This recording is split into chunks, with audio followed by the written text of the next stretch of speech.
UP के पूर्व मुख्यमंत्री कल्याण सिंह की पुण्यतिथि के मौके पर आज अलीगढ़ में हिंदू गौरव दिवस का आयोजन किया गया। इस कार्यक्रम में बीजेपी के दिग्गज नेताओं ने शिरकत की और अपने हिंदुत्व की धार को और तेज किया। कार्यक्रम में केंद्रीय गृह मंत्री अमित शाह ने भी शिरकत की। कार्यक्रम को संबोधित करते हुए अमित शाह ने अपनी सरकार की जमकर तारीफ की। उन्होंने कहा कि प्रधानमंत्री नरेंद्र मोदी के नेतृत्व में तेज गति से विकास हुआ है। कार्यक्रम को सीएम योगी, डिप्टी सीएम केशव प्रसाद मौर्य, ब्रजेश पाठक, प्रदेश अध्यक्ष भूपेंद्र चौधरी समेत तमाम बीजेपी नेताओं ने संबोधित किया। शाह ने कहा कि पीएम नरेंद्र मोदी के नेतृत्व में पिछड़ों का लगातार विकास हो रहा है। कल्याण सिंह को याद करते हुए शाह ने कहा कि उन्होंने कभी जातिवाद की बात नहीं की। उन्होंने राम मंदिर आंदोलन को गति दी। अमित शाह ने कहा कि 2024 की शुरुआत में ही रामलला अयोध्या के मंदिर में विराजेंगे। कोरोना के कारण अस्पताल में था। जब मोदी जी ने श्री राम मंदिर का शिलान्यास करने का काम किया, उस दिन मैंने बाबूजी को फोन किया था। उन्होंने कहा था मेरा जीवन धन्य हो गया, मेरे जीवन का लक्ष्य आज समाप्त। जब बाबूजी उत्तर प्रदेश के मुख्यमंत्री बने तब इन्होंने 3 चीजों पर लक्ष्य दिया था। सबसे पहला श्री राम जन्मभूमि आंदोलन को गति देना, दूसरा गरीब कल्याण के भारतीय जनता पार्टी के विचार को जमीन पर उतारना, और तीसरा सामाजिक सद्भाव बिगाड़े बगैर, जातिवाद को उकसाए बगैर करोड़ों करोड़ों पिछड़ा समाज के लोगों का कल्याण। यहां के उद्यमियों को एक नई पहचान देने के लिए सरदेव बाबू कल्याण सिंह जी ने यहां पर एक अलग से ताला नगरी का ही गठन किया था, उसकी स्थापना का काम किया था। और आज मुझे बताते हुए प्रसन्नता है, जब 2017 में आदरणीय प्रधानमंत्री मोदी जी के नेतृत्व में, उनके मार्गदर्शन में, और उस समय जब देश के भारतीय जनता पार्टी के अध्यक्ष के रूप में आज के देश के यशस्वी गृह और सहकारिता मंत्री भारतीय जनता पार्टी को नेतृत्व दे रहे थे, उनके रणनीति और मार्गदर्शन में उत्तर प्रदेश में भारतीय जनता पार्टी की सरकार का गठन होता है।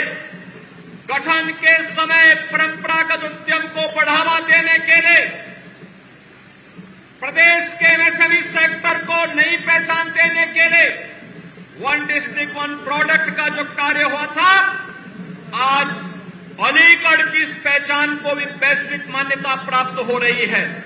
उत्तर प्रदेश जीएसटी पंजीकरण के दायरे से बाहर सूक्ष्म उद्यमियों को 5 लाख रुपए की सुरक्षा का कवच देने वाला देश का पहला राज्य उत्तर प्रदेश बन गया है। विश्व उद्यमिता दिवस पर मुख्यमंत्री योगी आदित्यनाथ ने मुख्यमंत्री सूक्ष्म उद्यमी दुर्घटना योजना का शुभारंभ किया। इस योजना से प्रदेश के करीब 90 लाख छोटे उद्यमियों को सीधा फायदा होगा। इस अवसर पर एमएसएमई मंत्री राकेश सचान ने 3 जिलों में प्लेज पार्क स्थापित करने वाले लाभान्वितों को करीब 12 करोड़ रुपए की चेक देकर सम्मानित किया। प्लेज पार्क की स्कीम देश की पहली स्कीम है। सोमवार को लोक भवन में विश्व उद्यमिता दिवस के अवसर पर आयोजित कार्यक्रम में प्रदेश से सैकड़ों उद्यमियों की मौजूदगी में सूक्ष्म उद्यमी दुर्घटना योजना का आगाज योगी आदित्यनाथ ने किया। मुख्यमंत्री ने कहा कि इस दिवस के साथ सावन का सोमवार और नागपंचमी का त्यौहार भी है। नागपंचमी जीव जंतुओं और प्रकृति के प्रति प्रेम व हर व्यक्ति के अंदर छिपी आध्यात्मिक शक्ति का प्रतीक है। उद्यमी अपनी इसी शक्ति के दम पर अपनी अद्भुत कला के जरिए इकाई की स्थापना करते हैं। मुख्यमंत्री योगी ने कहा कि प्रदेश के 96 लाख एमएसएमई उद्यमियों में 97% सूक्ष्म है। उनके उद्यम में 5 करोड़ से कम की पूंजी और सालाना टर्नओवर 40 लाख से कम है। उनकी सुरक्षा की गारंटी नहीं थी, जो आज से मिलेगी। अब प्रदेश के 90 लाख एमएसएमई उद्यमियों को 5 लाख के बीमा का लाभ मिलेगा, लेकिन इसका लाभ लेने के लिए पंजीकरण जरूर कराएं। अभी 27 लाख ने पंजीकरण कराया है। 40 लाख से ज्यादा टर्नओवर वाले कारोबारियों ने पहले ही 10 लाख का बीमा करा रखा है, जिसका लाभ मिल रहा है। मुख्यमंत्री योगी आदित्यनाथ ने कहा कि यूपी देश का सर्वाधिक जनसंख्या वाला राज्य है। इसके बावजूद निवेशक यहां आना नहीं चाहते थे, लोग यहां आने से डरते थे। उत्तर प्रदेश का नाम सुनकर लोगों में भय पैदा होता था, पर नीति आयोग और आरबीआई की रिपोर्ट देखें तो पता चलेगा कि 6 वर्ष में यूपी देश का सर्वाधिक निवेश वाला राज्य बन गया है। यूपी अब बीमारू राज्य नहीं रह गया है। पिछले एक सप्ताह की रिपोर्ट उन लोगों की आंखों को खोलने वाला होना चाहिए जो कहते हैं कि उत्तर प्रदेश में क्या हुआ, क्या बदला है। उनको बताइए, सुरक्षा की गारंटी देने वाला उत्तर प्रदेश देश का पहला राज्य है। निवेश के सबसे बड़े गंतव्य के रूप में उभरता हुआ उत्तर प्रदेश देश का राज्य है। बैंकों की सेवाओं को बेहतर तरीके से उद्यमों तक पहुंचाने वाला अग्रणी राज्य उत्तर प्रदेश है और सबसे अधिक पर्यटकों को अपनी ओर आकर्षित करने वाला राज्य भी उत्तर प्रदेश है। और ये वास्तव में उत्तर प्रदेश की पोटेंशियल है। हमने बीमारू राज्य से उत्तर प्रदेश को बाहर करके आज देश के विकसिततम राज्यों की ओर अग्रसर कर दिया है। सपा अध्यक्ष अखिलेश यादव ने आज बीजेपी सरकार पर फिर हमला बोला।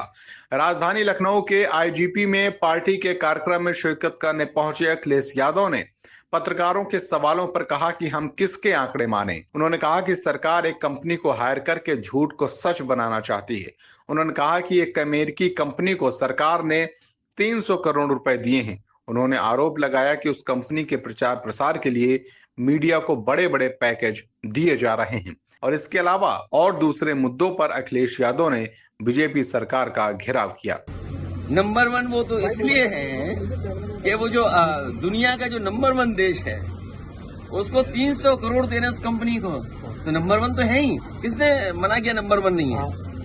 राष्ट्रीय और फिर योगी जी तो वैसे ही नंबर 1 है। राष्ट्रीय अध्यक्ष जी जिस तरह से नंबर किस चीज का 1 है तो ये आप बेहतर जानते हो। राष्ट्रीय अध्यक्ष जी जिस तरह से आज यहाँ पर घटना हुई, आपकी दोस्ती है। देखिए ये व्यक्तिगत चीजें होती हैं जिसमें भारतीय जनता पार्टी को किसी को नीचा नहीं दिखाना चाहिए। और मुझे दुख इस बात का है कि एक अखबार ने जो हेडलाइन लिखी है, ये अखबार के लोगों का काम नहीं है। अखबार के लोगों का काम ये नहीं है कि आप किसी की पीआर कंपनी बन जाएं। एक बड़े सुपरस्टार को इतना नीचा दिखाना कि आप कुछ भी नहीं है उसके सामने, ये क्या बात है? ये तो सम्मान की बात है। इसमें तो बीजेपी के लोगों को या जो भी लोग इस पे टिप्पणी कर रहे हैं उन्हें खुश होना चाहिए कि उनके नेता का कोई सम्मान कर रहा है। लेकिन उस सम्मान में आप पॉलिटिकल लाभ लेना चाहते हैं तो सोचिए भाजपाई कैसे हैं, सम्मान में लाभ। राजधानी लखनऊ में समाजवादी पार्टी के पिछड़ा वर्ग सम्मेलन में एक युवक ने सपा नेता स्वामी प्रसाद मौर्य पर हमला कर दिया। उसने स्वामी प्रसाद पर जूता भी फेंका। इससे सम्मेलन में हंगामा मच गया। सपा कार्यकर्ताओं ने युवक को पकड़ लिया और जमकर पिटाई कर दी। युवक की पहचान आशीष सैनी के रूप में हुई है। उसका कहना है कि वो हिंदू धर्म के बारे में की गई स्वामी प्रसाद मौर्य की टिप्पणियों से आहत था। पुलिस उसे गिरफ्तार कर विभूति खंड थाने ले गई है। हमला करने वाला युवक वकील के वेशभूषा में था। लखनऊ के इंदिरा गांधी प्रतिष्ठान में समाजवादी पार्टी की तरफ से पिछड़ा वर्ग सम्मेलन आयोजित किया गया था। सम्मेलन के दौरान ही युवक ने स्वामी प्रसाद की तरफ जूता फेंका और उन पर हमला कर दिया, जिससे वहां हंगामा मच गया।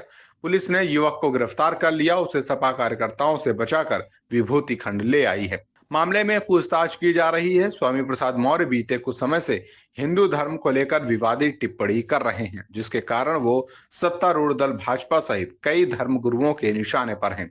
उन्होंने रामचरितमानस की चौपाइयों पर सवाल उठाए और अनर्गल टिप्पणी की है। यूपी विधानसभा चुनाव 2022 से पहले वो भाजपा सरकार में मंत्री थे। हालांकि चुनाव से पहले वो सपा में शामिल हो गए थे। उधर इस जूता कांड पर सपा प्रमुख अखिलेश यादव ने दुख जताया है। उन्होंने कहा कि ऐसी घटना किसी लीडर के साथ नहीं होनी चाहिए। स्वामी प्रसाद मौर्य पुराने नेता हैं, अपनी बात रखते हैं। अखिलेश ने योगी सरकार से सवाल किया कि क्या लीडर को अपमानित करने के लिए जीरो टॉलरेंस है। ये दुखद है और ऐसी घटना किसी भी लीडर के साथ नहीं होनी चाहिए। और अगर ये घटना हो रही है तो कोई ये आज के नेता नहीं है, लीडर ऑफ द अपोजिशन रह चुके हैं, मिनिस्टर रह चुके हैं। एक इनका पॉलिटिकल कैरियर लंबा है, एक इनके विचार हैं, इनकी एक बात है जो अपनी रखते हैं अपने समाज के लोगों के बीच में। अगर कोई बात है तो आखिरकार ये कहाँ का तरीका है तो वही मैंने सवाल पूछा है, जो सरकार जीरो टॉलरेंस की बात कर रही थी, क्या लीडर्स को अपमानित करने के लिए ये जीरो टॉलरेंस है? अपनी अदाकारी से लोगों के दिलों पर राज करने वाले साउथ के सुपरस्टार रजनीकांत इन दिनों लखनऊ में हैं। अपनी फिल्म जेलर की सफलता के बाद वो यूपी के दिग्गज नेताओं से मुलाकात कर रहे हैं। इसके साथ ही उन्होंने प्रभु श्री राम की नगरी अयोध्या पहुंचकर रामलला के भी दर्शन किए। सीएम योगी आदित्यनाथ, सपा मुखिया अखिलेश यादव जैसे नेताओं से मुलाकात करने के बाद रजनीकांत कुंडा से विधायक रघुराज प्रताप सिंह उर्फ राजा भैया से मुलाकात करने उनके लखनऊ स्थित रामायण आवास पहुंचे। इसकी जानकारी खुद राजा भैया ने ट्वीट कर दी है। राजा भैया ने अपने आधिकारिक ट्विटर हैंडल से ट्वीट करते हुए लिखा, रामायण में थलाइवा, रजनीकांत का स्वागत करने का सौभाग्य मिला। वो देश के सबसे बड़े महानायक हैं, लेकिन केवल फिल्म जगत में ही नहीं, अध्यात्म और भक्ति के क्षेत्र में भी वे उन्नत अवस्था में हैं। उन्हें बाबा विश्वनाथ की विभूति, दिनकर जी की रश्मि रथी और गौमुख का गंगा जल सादर भेंट किया। अभिनेता रजनीकांत अभी अपनी फिल्म जेलर के प्रमोशन में जुटे हुए हैं। वो गत शुक्रवार को देश के सबसे बड़े सूबे उत्तर प्रदेश की राजधानी लखनऊ पहुंचे। शनिवार की सुबह उन्होंने राज्यपाल आनंदीबेन पटेल से मुलाकात की। इसके बाद दोपहर करीब 1:30 बजे प्लासियो मॉल में जेलर फिल्म की स्पेशल स्क्रीनिंग की गई। इसमें उप मुख्यमंत्री केशव प्रसाद मौर्य भी पहुंचे थे। शाम को रजनीकांत ने मुख्यमंत्री आवास पर सीएम योगी आदित्यनाथ से मुलाकात की थी। इस दौरान योगी ने अभिनेता रजनीकांत का जोरदार स्वागत किया। वहीं अभिनेता ने मुख्यमंत्री का पैर छूकर आशीर्वाद लिया। इसके दूसरे दिन रविवार को रजनीकांत ने सपा मुखिया अखिलेश यादव से मुलाकात की। इसके बाद रामलला के दर्शन करने अयोध्या चले गए। आपको बताते हैं, रजनीकांत की फिल्म जेलर रिलीज के पहले दिन से ही बॉक्स ऑफिस पर शानदार प्रदर्शन कर रही। भारतीय क्रिकेट टीम का एशिया कप 2023 के लिए ऐलान हो गया है। उम्मीद के मुताबिक जसप्रीत बुमराह की वापसी हुई है, जबकि टीम की कप्तानी रोहित शर्मा करेंगे। इस टीम में तिलक वर्मा की सरप्राइज एंट्री हुई है। नई दिल्ली में हुई सिलेक्शन कमेटी की बैठक के बाद कप्तान रोहित और चीफ सिलेक्टर अजीत अगरकर ने प्रेस कॉन्फ्रेंस में 17 सदस्यीय टीम का ऐलान किया। ये खिलाड़ी पाकिस्तान और श्रीलंका में होने वाले टूर्नामेंट में लोहा लेंगे। टीम इंडिया में लंबे समय के बाद जसप्रीत बुमराह, केएल राहुल और श्रेयस अय्यर की वापसी हुई है। ये तीनों ही चोटिल थे। बुमराह ने आयरलैंड के खिलाफ टी20 सीरीज में वापसी की थी, जबकि केएल राहुल और श्रेयस अय्यर सीधे एशिया कप में खेलते दिखाई देंगे। भारतीय टीम एशिया कप में अपने अभियान की शुरुआत 2 सितंबर को पाकिस्तान के खिलाफ करेगी। ये मुकाबला पल्लीकेल के प्रेमदासा इंटरनेशनल क्रिकेट स्टेडियम में खेला जाएगा। भारतीय टीम ने पिछली बार वनडे फॉर्मेट जीता था, जबकि टी20 फॉर्मेट में श्रीलंका ने पाकिस्तान को हराते हुए एशिया चैंपियन होने का गौरव हासिल किया था। अब टीम इंडिया के लिए न केवल एशिया कप जीतना सबसे बड़ी चुनौती है, बल्कि वनडे वर्ल्ड कप के लिहाज से ये एक मजबूत टीम बनाना भी लक्ष्य है। पूर्व भारतीय क्रिकेटर अजीत अगरकर की अगुवाई में शिव सुंदर दास, सुब्रतो बनर्जी, सलील अंकोला और श्रीधरन शरद की कमेटी ने टीम चुनी है। सिलेक्शन मीटिंग में कप्तान रोहित शर्मा और कोच राहुल द्रविड़ भी शामिल हुए थे। विश्व कप के विपरीत एशिया कप के नियम 17 सदस्यीय टीम की अनुमति देते हैं। बांग्लादेश और पाकिस्तान ने 17 सदस्यीय टीम चुनी है। इस साल एशिया कप पाकिस्तान श्रीलंका की सह मेजबानी में खेला जाएगा। पहला मैच 30 अगस्त को पाकिस्तान और नेपाल के बीच मुल्तान में खेला जाएगा। चुनी गई टीम में रोहित शर्मा कप्तान के रूप में होंगे, तो वहीं हार्दिक पांड्या को उप कप्तान चुना गया है। इसके अलावा शुभमन गिल, विराट कोहली, श्रेयस अय्यर, केएल राहुल, सूर्य कुमार यादव, तिलक वर्मा, ईशान किशन, रविंद्र जडेजा, शार्दुल ठाकुर, अक्षर पटेल, कुलदीप यादव, जसप्रीत बुमराह, मोहम्मद शमी, मोहम्मद सिराज और प्रसिद्ध कृष्णा टीम का हिस्सा बनेंगे। अंबेडकर नगर में कांवरिया की संदिग्ध मौत से मचा हंगामा। ग्रामीणों ने कांवरियों संग अकबरपुर अयोध्या मार्ग को किया जाम। रविवार शाम को मिला था कांवरिया का शव। अकबरपुर कोतवाली क्षेत्र के सिझौलिया गांव का रहने वाला है मृतक कांवरिया। पुलिस ने पोस्टमार्टम रिपोर्ट के बाद कार्रवाई का आश्वासन देकर जाम को खुलवाया है। मौके पर भारी पुलिस बल तैनात कर दिया गया है। वहीं पूरा मामला अकबरपुर कोतवाली क्षेत्र के अयोध्या रोड का बताया जा रहा है। बांदा के देहात कोतवाली क्षेत्र के जौरही गांव में दबंग ने चाकू से गोदकर युवक की हत्या कर दी। मृतक का कसूर सिर्फ इतना था कि उसने दबंग के लिए शराब लाने से मना कर दिया था। इसके बाद दबंग ने उसे चाकुओं से गोदना शुरू कर दिया। गंभीर रूप से घायल अवस्था में परिजन मृतक प्रेमचंद को लेकर जिला अस्पताल में ट्रॉमा सेंटर पहुंचे, जहां डॉक्टरों ने युवक को मृत घोषित कर दिया। सूचना पर पहुंची पुलिस ने आरोपी राजू आरक को हिरासत में ले लिया है, तो वहीं पुलिस राजू आरक से लगातार पूछताछ कर रही है। जो मारा है वो राजू आरक ने, वो हमारे गेट के पास खड़ा था। ये लड़का आया था बांदर से, पूछा है क्या खड़ा है, इतना पूछ के वो चला गया घर अपने, गाड़ी खड़ी किया है, बाहर आके मोबाइल चलाने लगा है। वो बुलाया है, इसके पापा को बुलाया है, नहीं था ये, फिर गए हैं, बुलाया, दोनों भाई गए थे, इतने में झगड़ा हुआ, उसने मारा चाकू। बस झगड़ा किस बात को लेकर हुआ था? इसी बात में कि तूने मेरे को काहे टोका, मैं चाहे जहाँ खड़ा रहा हूँ, तूने मेरे को काहे टोका, बस। काहे से मारा? चाकू से। अकेले था या कोई और बेटे उसके और साथ? चार लोग थे।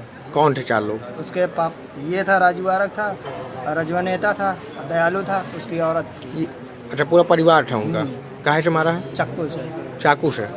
तकरीबन देर रात ट्रामा सेंटर बांदा में Premchand son of Rajendra, age 21 साल, रेजिडेंस ऑफ जौरही, थाना जमालपुर, जिला बांदा, ब्लॉक बड़ोखर के रहने वाले थे। जब अस्पताल लाया गया था तो उनकी हालत मृत थी। जब मैंने एग्जामिनेशन किया तो उनको फिर उसके बाद बॉडी को पोस्टमार्टम में रखवा दिया गया है। अधिक जानकारी लेने के बाद मालूम ये चला था कि उनका मर्डर हुआ था। जिन्होंने किया था उनको भी अस्पताल लाया गया है, जांच पड़ताल चल रही है। क्या मृतक के शरीर में क्या चाकू वाकू के निशान थे क्या? हाँ, मारा गया है, लेसरेटेड वुंड थे, अब पोस्टमार्टम के बाद मालूम चलेगा। थाना कोतवाली देहात अंतर्गत एक गांव लगता है जोहरी, जहां पे कल रात 20-21 की रात में एक विवाद हुआ, जिसमें एक व्यक्ति राजू, जिसकी उम्र लगभग 35 साल है, उसके परिचित और उसी गांव के एक व्यक्ति जिसका नाम प्रेमचंद है, उसके ऊपर हमला किया गया शराब को लेके। उसी हमले के दौरान इनमें जब मारपीट हो रही थी तो राजू द्वारा चाकू से उसके ऊपर वार किया गया। इलाज दौरान प्रेमचंद की मृत्यु हो गई है। राजू को पुलिस गिरफ्त में ले लिया गया है। राजू का भी इलाज कराया जा रहा है। सभी बिंदुओं पे परिवार से जो भी तहरीर प्राप्त होगी उस पर मुकदमा लिखा जाएगा और इसमें जल्द से जल्द मुकदमे को चार्जशीट करते हुए चार्जशीट न्यायालय में दाखिल की जाएगी, ताकि जल्दी से जल्द पीड़ित परिवार को न्याय मिले। खबर रायबरेली से है, जहां पर गुरबख्शगंज थाना क्षेत्र के दाऊदपुर रामनगर गांव में सोमवार को उस समय अफरा तफरी मच गई जब खेत पर रखवाली कर रहे एक किसान का संदिग्ध परिस्थितियों में शव मिला। सूचना गांव में आग की तरह फैल गई। मौके पर ग्रामीणों का भारी हुजूम जमा हो गया। मृतक के पुत्रों ने हत्या का आरोप लगाया है। जानकारी के अनुसार गुरबख्शगंज थाना क्षेत्र के दाऊद नगर रामपुर निवासी मिंडई अपने खेतों में लगी फसल की रखवाली के लिए बीती रात गए थे। आज जब वो देर रात घर नहीं पहुंचे तो परिजनों ने खेत जाकर देखा तो वहां पर उनका शव पड़ा था। मृतक के बेटे सुनील का कहना है कि उनकी किसी से कोई दुश्मनी नहीं थी, लेकिन पिता रात तक बिल्कुल ठीक थे और आज सुबह उनका शव मिला है। उनकी किसी ने हत्या कर दी है। वहीं पुलिस ने मामले की जांच शुरू कर दी है। सर ये इनको रात में पता नहीं किसी ने मार दिया है। कौन है आपके? हमारे पिता हैं सर।